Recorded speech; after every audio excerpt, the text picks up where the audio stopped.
the Bench with Jacob Hester and Matt Flynn. Let's go, baby, let's go! From a championship backfield to your morning drive. Hands to Hester, and Hester, yep, got it, 5 out of 5. You're locked in to Off the Bench. Flynn is back to throw from the end zone. Boom! Live from the Raising Cane studio, here's Jacob Hester and Matt Flynn.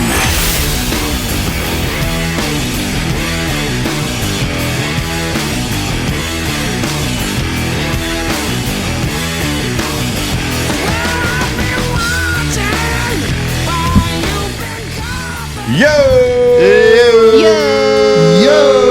Wow. Welcome in, OTB, here on this Friday morning. Jake, Flynn, Alondra, Tay-Tay, all here with you.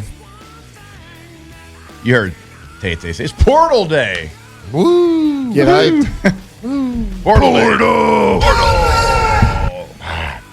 I tried to get my buddy, Chat GPT, last night to do like a professional sounding one that sounded just like it. Wouldn't do it. Copyright stuff. They told me like all the steps to do it though. Like go to this website and this is how you ask it to the tone of voice that you ask it to do. It'll make it sound exactly like Mortal Kombat. Did you do it? I was about to say, did you do it? Well, no, that's way too many steps. Clearly. Plus, Matt doesn't care about copyright. He's already got one. We're good. Yep. That's it. And then it did tell me that I could actually take what I created somewhere else, then bring it back to it. It would clean it up and make it sound just like it. Huh. I know. Weird, right? So you very easily could have done it on voice memo or something and then just did it. It was late. Not as late as you, bud. You were in bed. That was a bed. You were whispering. Good wake up, Lacey. Mortal Kombat. Matt, what are you saying over there? Nothing. Portal Day. Go to bed. Portal. Watching TikToks. A bunch of TikToks, of course. Yeah. I had a late one. I had a late one doing post game for the Sugar Bowl there. A fantastic football game. My gosh. Incredible. Finally a good football game. Get on like 2 a.m., but you know what? The show goes on. The show Portal goes Day, on. man. I know. Yeah, you couldn't miss a Portal Day. I don't know that anybody's going to be doing anything at 7:01 a.m. But well, it opened up at midnight, bud. So, fair. I mean, it's been open for 7 hours. It has been. There's got to be some action. But I'm sure those people are asleep. That's a great point, too. Or maybe just college kids do like to sleep. Yeah, that we did. Uh-huh. You still dabble in it. I love a sleep. Oh, man. Speaking of like the portal and speaking of the Sugar Bowl, I told you all this in text, but it was weird. It was weird down there. I mean, I'm on the field before and after the game, and I'm like, oh, you're an LSU coach, but you're wearing Ole Miss. Got it. Oh, you were an LSU coach for a long time. You're wearing Ole Miss. Oh, hey, Frank.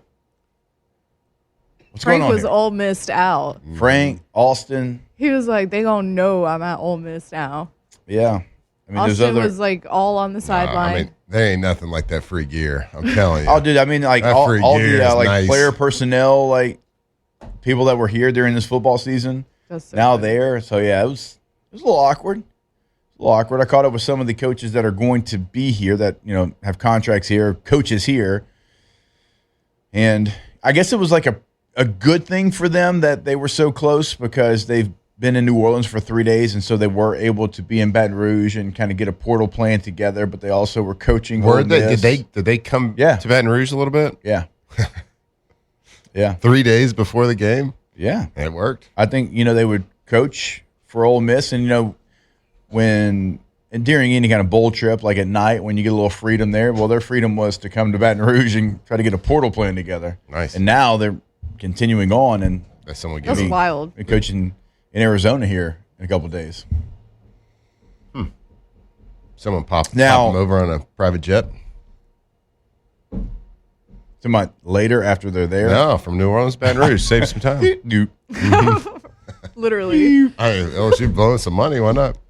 So somebody it might have been Delhi. I'll try to make sure. I'll double check the source because I want to make sure I get it right. But someone did ask Keith Carter, the Ole Miss athletic director, hey, and probably acknowledge it's a little different. Is this going to continue on, or is this going to be it for those coaches, those 6 coaches, and they're going to just go to LSU? And he's like, we're going to celebrate tonight, worry about Arizona tomorrow. So, whoa. Like, is this it as far as them coaching, or as far as them going the back and forth deal? It felt like with this quote and the question, like coaching, we go into the semifinals, and maybe like Charlie Weiss stays. Matt. It was weird, and like there's no way it couldn't be. They didn't think they were going to win. They didn't have a plan in place. It might be something. We don't need a plan. I see it. It was Delhi. It was Delhi. Yeah. Okay, thank you. It was. That is a weird quote. So you don't know? He alluded to. I felt like he's like, I don't know. Yeah. We'll see.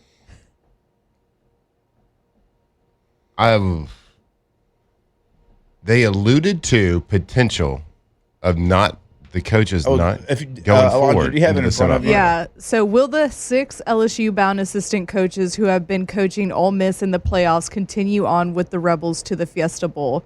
Keith Carter said, quote, I don't know. We're going to celebrate tonight and get ready for Arizona in the morning, unquote. So what do you take of that?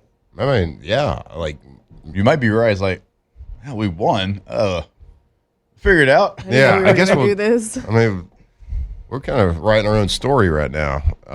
There's no hashtag college football. Hashtag college football. That's a really good point. So with Ohio State on New Year's Eve, they couldn't get anything going. Brian Hartline did not call the plays in that game, even though he was on the sideline. Yeah, Ryan Day did. They said Ryan Day's calling the plays to take something off of Brian Hartline's plate, since he's also going to be the South Florida head coach. So they took like his main job away? Yeah, and I'm like, he's still here. Let him call plays. Ryan Day hadn't called plays in 2 years. That's a lot for a coach to do on game day. Call plays and worry about everything else, and look how they looked.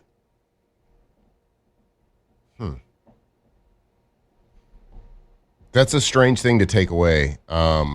Take it off his plate, great. And you want to support your assistant coaches because he got a new job. Congratulations. Like, you're moving on and escalating your coaching career, but you don't have to be like to call the plays. Of course, you got to be intimately like familiar with the game plan and how you want to attack, but like you can call plays and not necessarily be at every single meeting.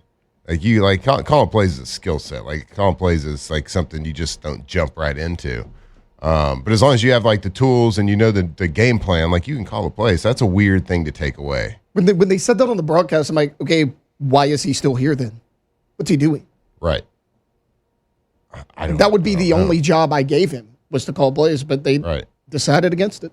So when I was in Green Bay, we had our offensive coordinator. My first 4 years was Joe Philbin, but Mike McCarthy called the play. So essentially, he was the offensive coordinator. Like Joe Philbin his day-to-day job was formulating the game plan, installing it, teaching it. But really, the coordinator to me was Mike McCarthy because he coordinated what our offense did during the game. That's like the point of it, right? You're supposed to be the caller. So what was Hartline doing? But they didn't look very good. They got beat up on. So, to what we just talked about, Heather Dinich actually just put out something else on the LSU assistants. While there is public uncertainty about many of Lane Kiffin's LSU assistants and if they're going to continue to coach Ole Miss in the college football playoff, Lane Kiffin told me the plan has always been clearly communicated to those involved. And this is a quote from Lane Kiffin. Everything has been extremely clear and transparent between myself and Pete Golding through constant communication, including a plan all the way through this historic championship run. What an amazing night for Ole Miss players, coaches, and fans.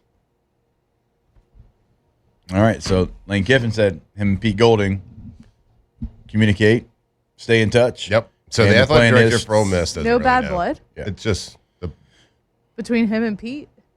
I mean, him and Pete are pretty He got tight. Lane got him a promotion. Yeah, he got a head coach now. And they were, they've been together at other places. Yeah. They know each other pretty well. Yeah. They seem like they're in that same coaching circle, right? We've talked about the like the group text of coaches. I mean, just the way Kirby Smart embraced Pete Golden at the end of the game, like you can tell they're all kind of boys, right? Yeah. And you kind of think that there would be bad blood because people at Ole Miss don't like Lane. Ole Miss fans hate Lane, but like to our point here, like Pete Golden got a raise from this, so like why would he hate him? And I know he made one comment about like the basketball goal, but like other than that, did he? Because I was wondering, I didn't see it on the sideline. Yeah, I was looking for it. Yeah, he made a comment like, what? Like, he immediately we took the basketball goal away from the side. Like, we're playing football. Like, why is there that basketball feels so Pete? Yeah. And I think he made another comment like every time like someone would go and slam dunk it, I was worried about them getting injured. Yeah, that feels like something that's okay.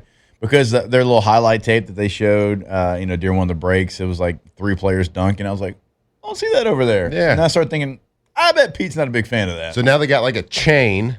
Okay. So it's kind of a cop out. Like a lot of people have the chain. Yeah. Including OTB. Not a big deal. Sure. They have the chain. The first time I saw the chain was when the tight end, don't know his name, I don't know if anybody does, caught a touchdown pass early in the game, the first touchdown for Ole Miss. Luke Haas. And they were like, they said, nobody knows his name, bud. Yeah, transferred from Arkansas. Yeah. I just remembered because they were like, if you had Luke Haas as your first touchdown scorer, you made some money or something like that. He was a baller at Arkansas, not so much in Ole Miss. Sorry. Well, the only reason I remember it is because they were like, he got to the sideline. They're like, all right, take your helmet off so we can put this chain on you.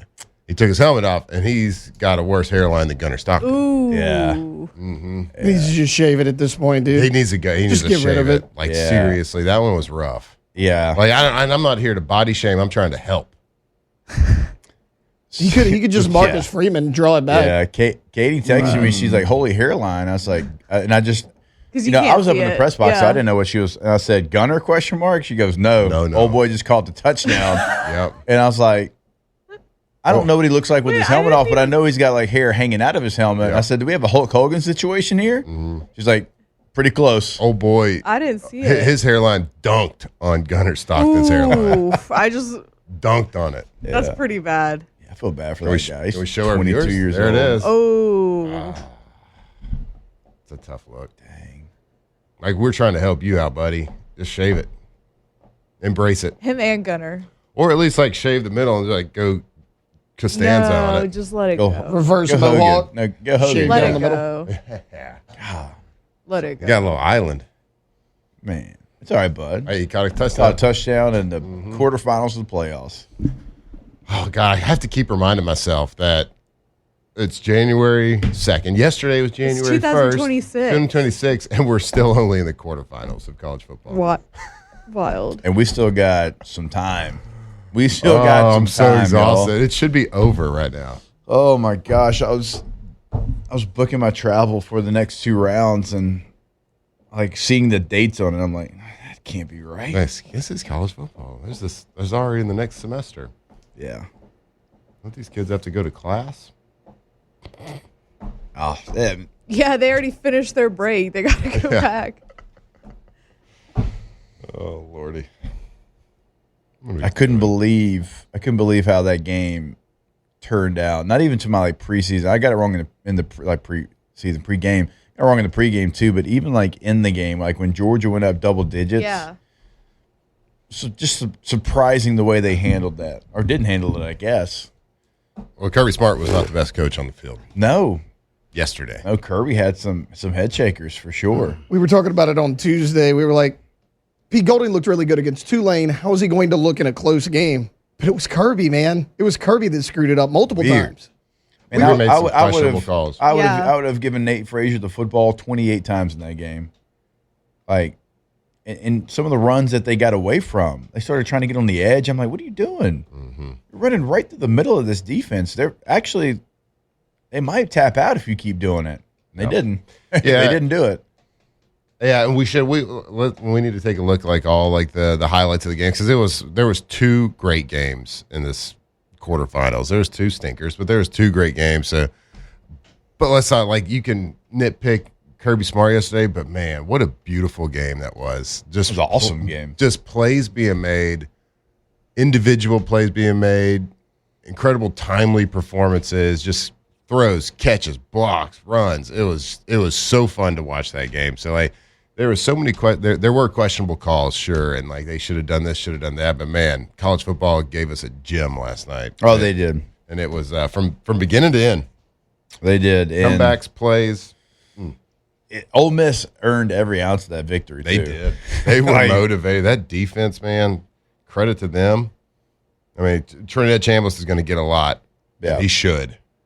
Trey Wallace, receiver. But man, that defense, from what they did in the regular season to how they played last night, I mean, talk about some motivation. Yeah, and look, they had a double-digit lead going into the fourth quarter of that game of the regular season in Athens. Mm-hmm. And every player that I talked with on the record, off the record, like they mentioned that within the first 15 seconds of having that lead, having that feeling, but also like the belief that, yeah, it's Georgia, right? But we should have closed it out the first time. Yeah, you can tell that was their messaging because Pete Golding said it a couple of times in his post-game interviews as well. So the media day when I was talking with Pete, he was like, "Yeah, look, we don't want to get down because the last thing you want to do against Georgia is get down and they get in 12 personnel and they just lean on you. Well, they tried. Mm-hmm. They did try to do that. And I asked Pete, he's like, yeah, they tried, but we didn't allow it because our guys are striking them in the mouth. I'm like, all right. You're going to play that from Pete? Too soon. Too soon. So what he's talking about, so Pete Golding, Take a breath. It's not, I'm good. I feel bad for a producer. So Pete only did 2 interviews after the game, ESPN and SiriusXM, and the audio file got messed up. No. Didn't push the record button. Yeah, I was recording. It was just the audio's. Yeah, it was great stuff. Got video of it. We should, but you got video of it. We could do a thing where like we dub over the interview. Oh yeah, you could. If we dub over it and you're playing Pete's part, get ready for the dump button. It's pretty good. It's kind of like what we used to do as kids growing up. We used to turn it on the Spanish speaking channel, and we would push mute, and we would like act out like we would say what we think that they're talking about in the scene. We could do that. You say like we used to do. You mean the Flynn's? Not everybody did that. Yeah, the Flynn's. Okay. Mm-hmm. It was exciting. We didn't do that. I guess it's like we put it on mute, so you could really do it on any channel. It's true. But we did it on the Spanish speaking one. Alondra, did y'all do that? No. No. No. Oh, that was a Texas thing. That's what I was asking. Back me up, Alondra. Let's go. Texas thing? I never did it. Random thought by me. All right, we'll take our first break of the show. Coming right back your way. It is OTB Live from the Raising Cane studio. Off the bench. All right, go to centralplumbing.org. Not only in Central, as we always tell you, in the entire greater Baton Rouge area, we are talking to you. That 24/7, 365 weekend holiday game day number has changed. It is 225-500-0774. Again, 225-500-0774. Now, it's not only in emergencies. If you're looking to remodel as well, they can come to your home, to your business, big, small, everywhere in between, and change your space. Go to centralplumbing.org. That's right. Go check them out. The plumbing experts in the greater Baton Rouge area. The Payne family, they've been doing it a long time. They've helped me out personally at my home, where I live, but also my place of business. They completely outfitted a whole factory for me, from water lines to gas lines, you name it. And don't forget about their 24/7 emergency services, 225-500-0774. Go check them out, centralplumbing.org.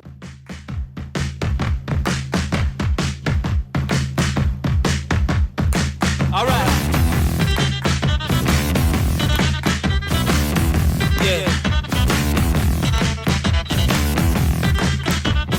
From the locker room to the airwaves, it's Off the Bench with Jacob Hester and Matt Flynn. I must admit, I can't explain any of these thoughts racing through my brain. It's true. Baby, I'm howling for you.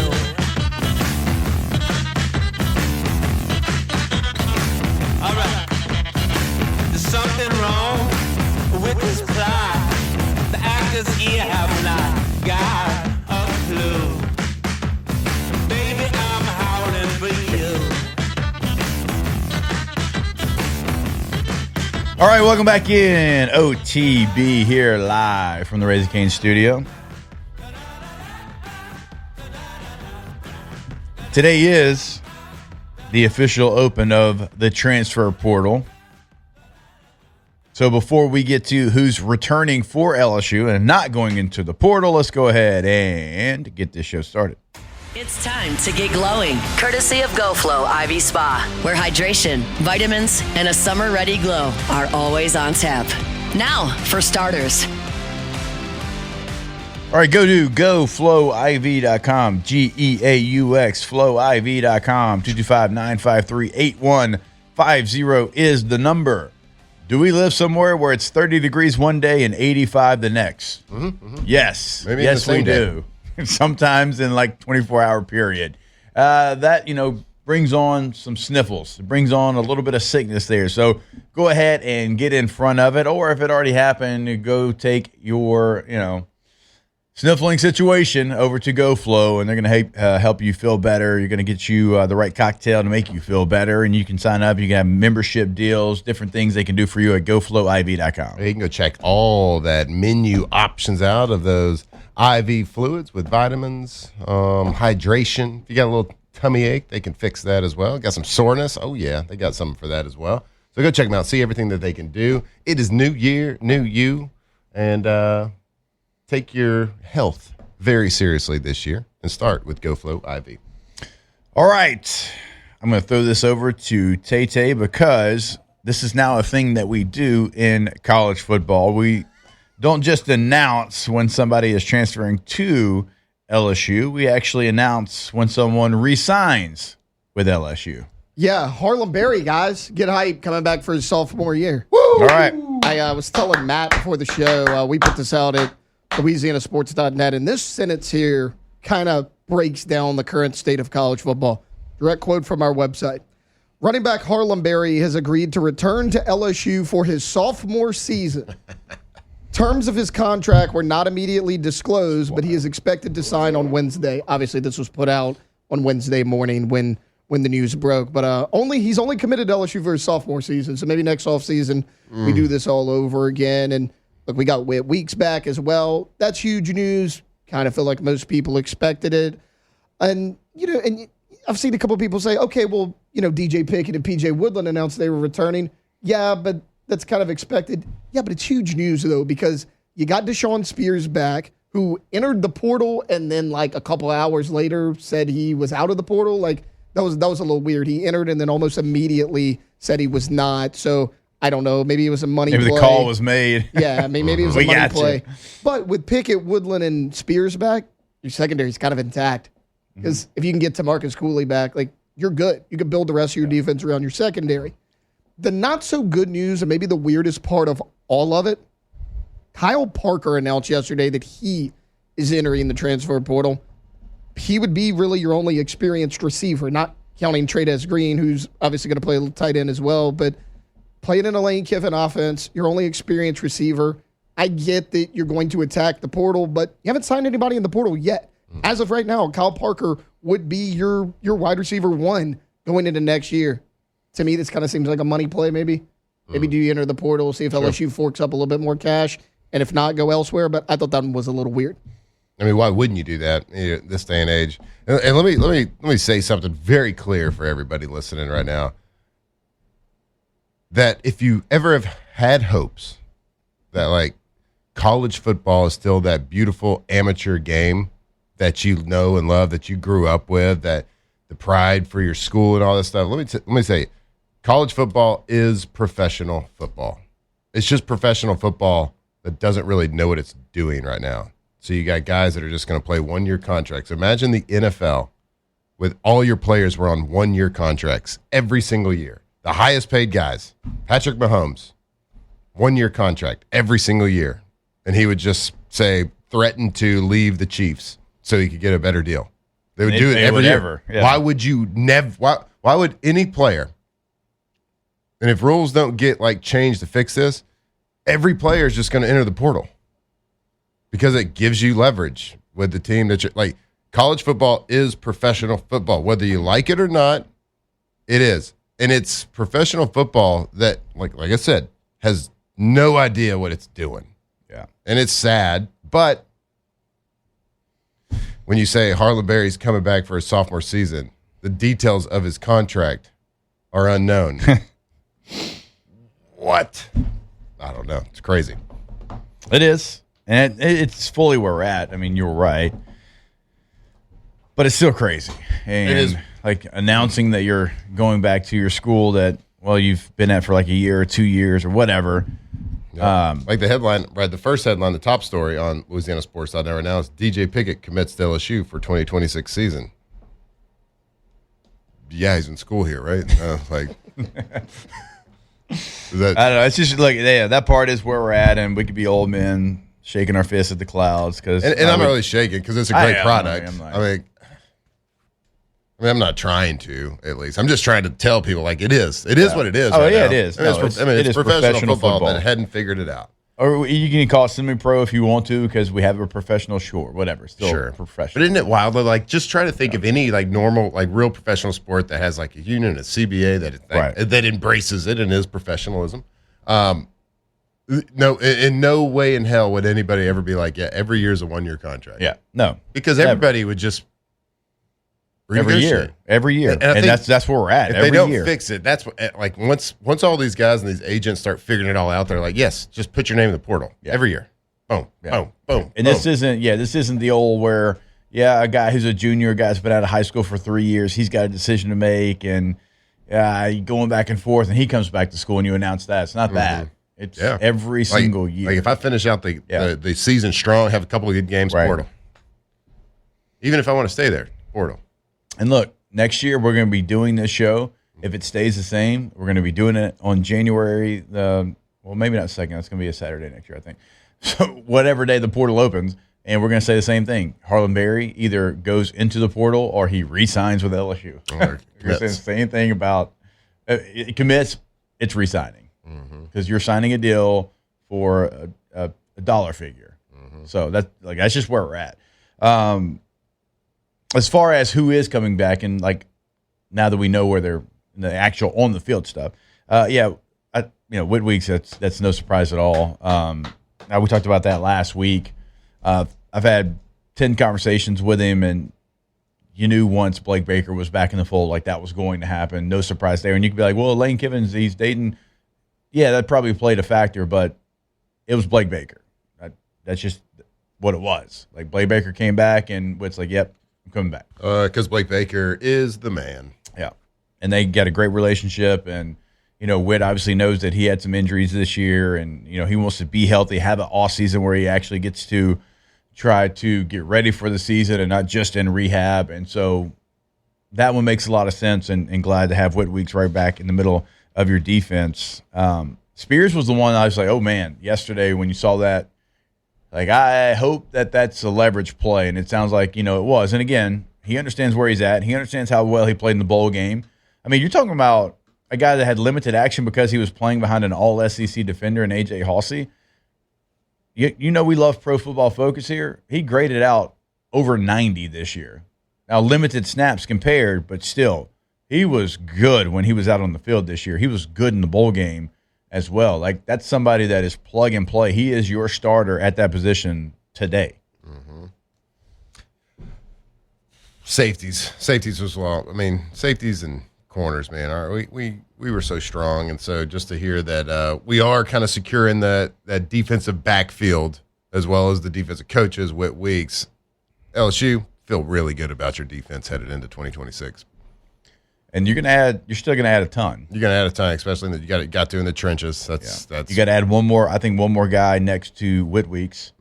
You got some young guys there, but you need a badass right there next to Whit Weeks as well. Yep.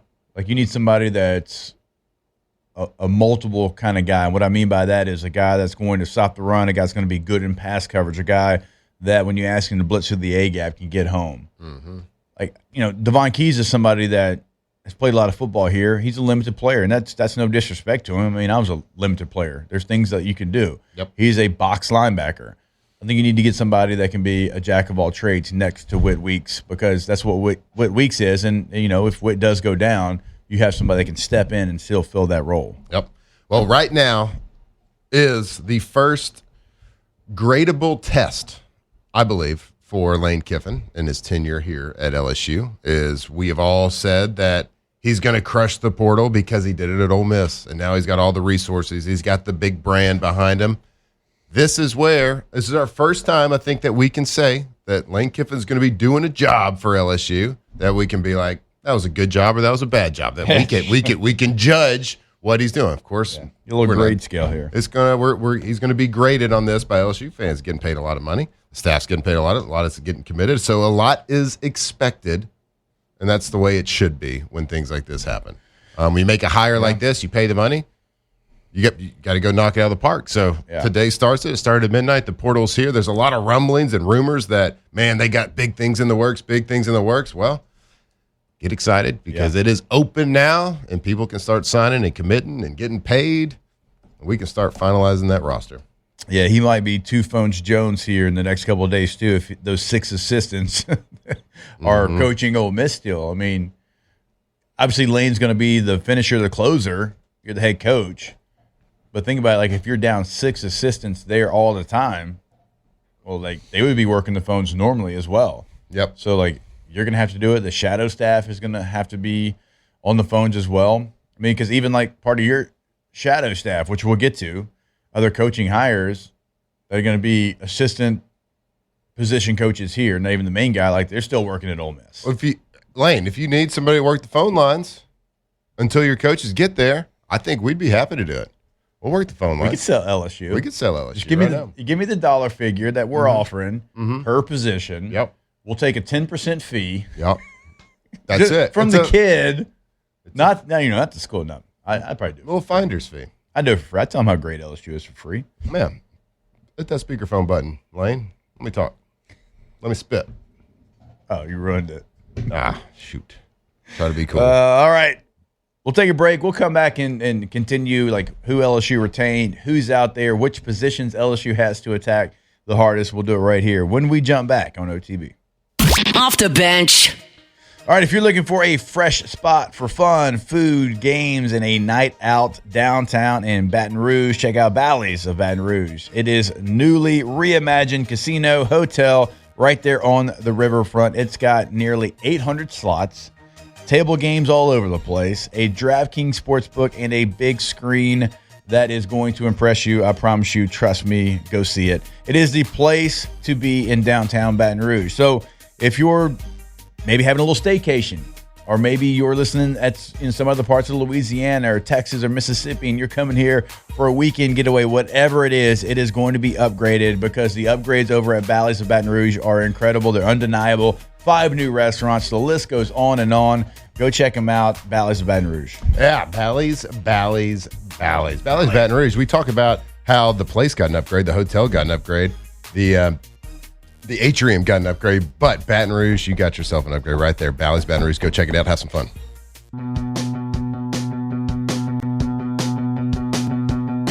2007 champs, purple and gold to the core. This is Off the Bench with Hester and Flynn. Baton Rouge's go-to for all things Louisiana sports.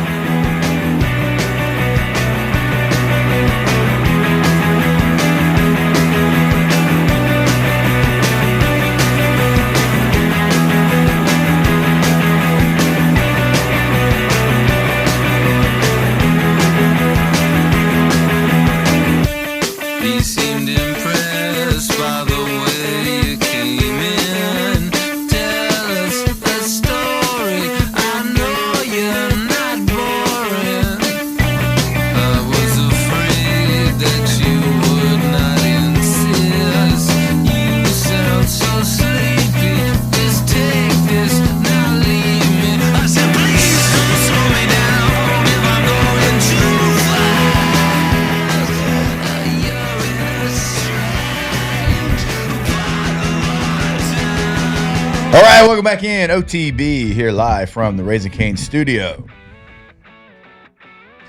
So earlier, Tay gave you some of the players that are coming back, and we'll find our way back to some of that list. But now it's going to be who's going in the portal, who's already in the portal, which positions Portal. do the LSU Tigers attack.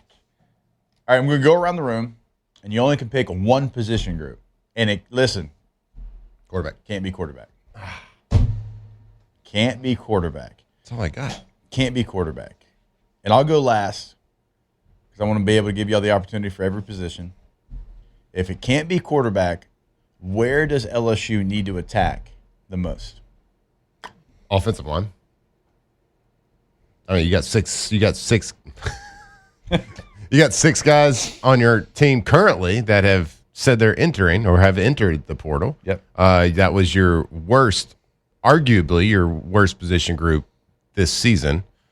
Now, I'm not, again, I've said it plenty of times. I'm not directly blaming the kids for that. I think a lot went into that, scheme, coach, and all that good stuff. But that was your worst position group.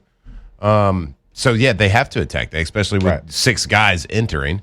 I guess now with Kyle Parker entering, you could also make a play for wide receiver. Hey, you don't get two positions there, bud. Offensive line. Offensive line. Final answer? That's the answer, yeah. Okay, that's what it's going to be. That's what it's going to be. All right, Landra? Yeah, the answer is offensive line, but to go different, wide receiver, because with Kyle Parker leaving, you don't really have anything left. Yeah. So you have Aaron's leaving, Chris Hilton's leaving. They're either graduating or declaring early. Yeah, right. They're gone. So, yeah, the answer is offensive line, but the other answer is wide receiver. Yep. All right, Tay. I'm going receiver. I understand you have a lot of O-linemen in the portal. I think a lot of them you're going to convince to come back because right now, guys, Curious Kern is the number one offensive lineman in the portal as far as rankings go. There's not a ton of like 5-star guy. Yeah. I mean, there's not a ton of. I mean, there's talent out there, obviously, but the wide receiver, and there's 5 or 6 guys that could come in and start right away. And we know how Lane is at wide receivers. And would he bring in 4 last year at Ole Miss? In addition to some of the freshmen, I mean, that's a position that he's going to hit really hard. You're going to get O-linemen, but I mean, can you get 3 of the 6 that entered back? If you could do that, great. Like, you just don't have any body. Even if you get Kyle Parker back, you still have no body. So I'm gonna go receiver, but you can't go wrong either way. Kern's one of the guys I hope that we get back. I told you the story about. We went to practice right after Brian Kelly had been fired, and I was talking to some of the coaches there because we were watching the team workout. And I was like, tell me one guy on the offensive line that's mean. Like, just point at one guy that's like mean, got a nasty streak. No, I'm talking about on the field. Yeah. Like a guy that goes in each play with bad intentions. Yeah. They have bad intentions when they go to block you. And they were like, that's the guy, Curious Kern. That's the one that I can tell you right now is mean and nasty. So like I was like, all right, well, you fix his technique, you got somebody there. So that's the one guy I hope that we kind of go. Well, I think a lot of people are downplaying Tyree Adams as well. Like, I understand your offensive line wasn't good, but as a true freshman, he was your number 6. He was your swing guy. Kelly said that 2 years ago. Last year he takes over at left tackle, started the season pretty well. I mean, had some injuries down the stretch. The whole O-line struggled, but I mean, I want Tyree Adams back. Mm-hmm. If it's him or nothing. Yeah. And again, we've talked about how grading and judging the offensive line performance is undecided. It's undetermined. Like it is hard based on the game plan and what they were being taught and what they were being asked to do. It's hard to really give them a grade for the year. Obviously, you're going to give them a poor grade because gave up a lot of sacks. The running game wasn't very good. The offensive line performance just wasn't good in general. But it's hard for us to sit here and decide whether each individual player is good or bad because of what they're asked to do. I didn't think it was very fair to them or the offense on the scheme and what they every single play. Now, you can't take away. We saw people get beat one-on-one in pass protection. I got it. That's fine. Young players, a little bit poor technique. Those things can get fixed. Those things can be improved. And based on what we've seen Ole Miss offensive linemen do this year, I thought they played pretty darn well against the Georgia team yesterday. I got belief that they can take a talented guy and put him in a scheme that benefits him a little bit more. I agree with offensive line. I certainly agree with Alondra and Tate at receiver because you don't have any. Like, you kind of literally don't have. I guess you signed a couple, but you should still have like some veteran. Yeah, you had no veteran presence. You still got your best receiver, which is Trey-Dez. Sure, but for now, where's he going to line up to? Sure. That's I can't wait. I can't wait to see where he lines up in that offense. For me, it's going to be edge rusher. That's something we don't talk enough about. And I'm not talking about just us on this show. I'm talking about every show.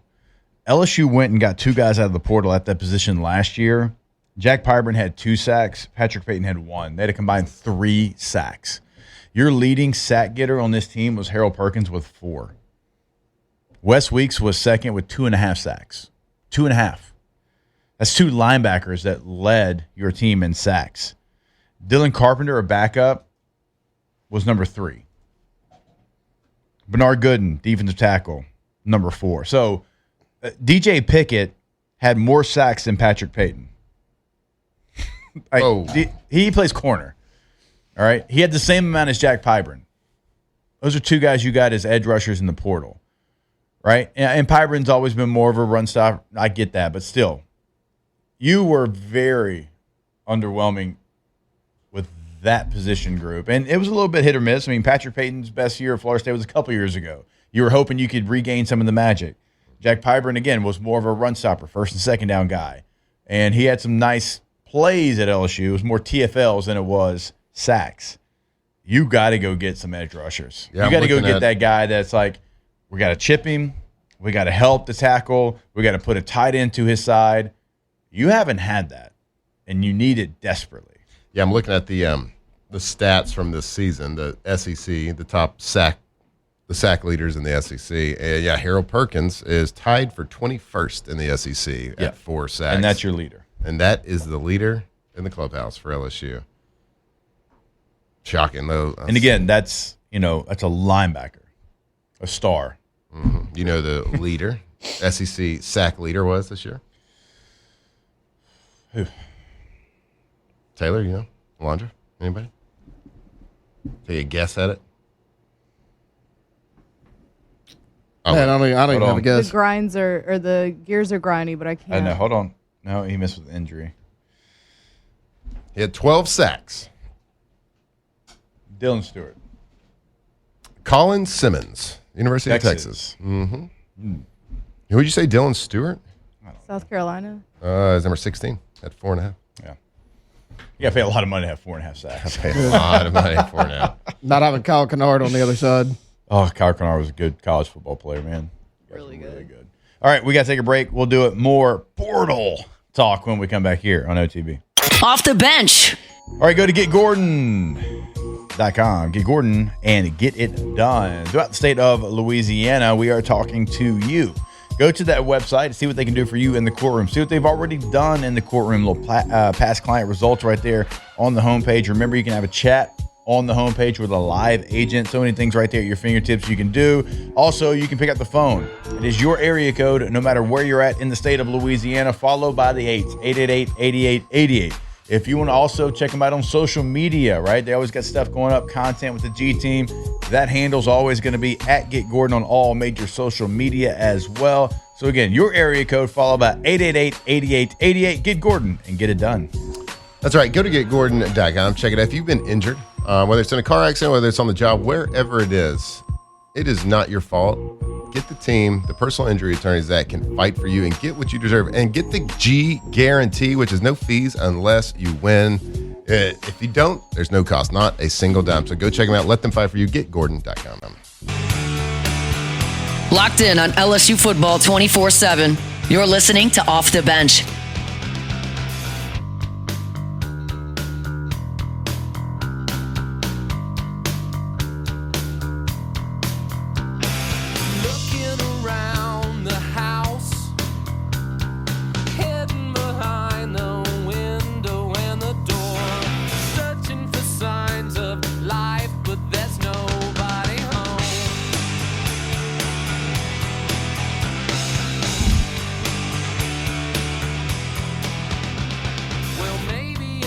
All right, welcome back in. OTB here live from the Raising Cane's studio.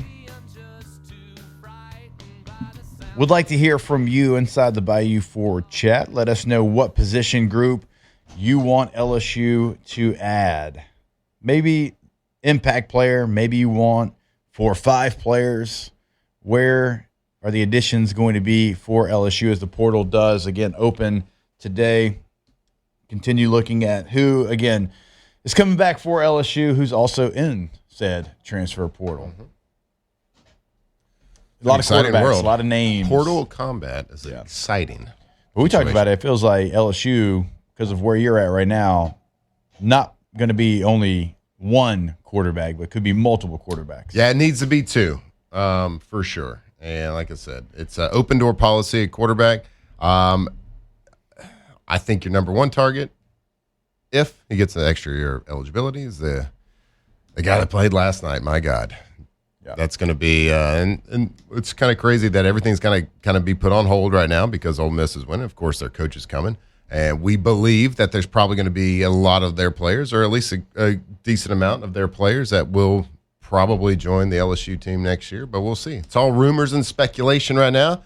But the portal is open, and we finally got a little period of time where Lane can be judged. And we'll tell you which players are already in the portal when we come back here on OTB. Off the bench.